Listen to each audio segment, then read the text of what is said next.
Now, listen to them talk about how bad it is that black people have a victim mindset and how they will create a sense of victimhood even when it doesn't exist because we've been taught by the white man that that's our proper place, while failing to realize that they are the ones that are forcing black people to acknowledge how hopeless they are, how much of victims they are. And if any black person tries to say, I don't feel like a victim, I feel like I have a fair shot in this country, I can achieve anything, I can achieve just as much as my white counterpart, they just call you an Uncle Tom. Watch.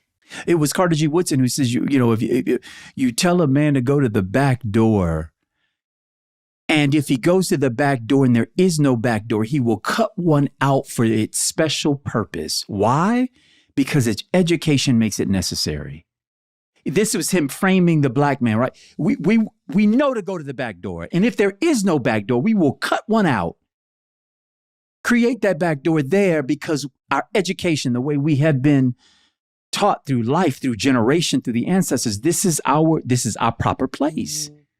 And if we had the ability, the freedom to extricate ourselves from that and to imagine not in juxtaposition to the conditions that we have lived in, but in relationship to nothing except our highest hopes and dreams for ourselves, and let it go from there. And there's still extrication that will have to be done even at that point, because the blood is so deep. The soil is wet from the blood of our ancestors, even still.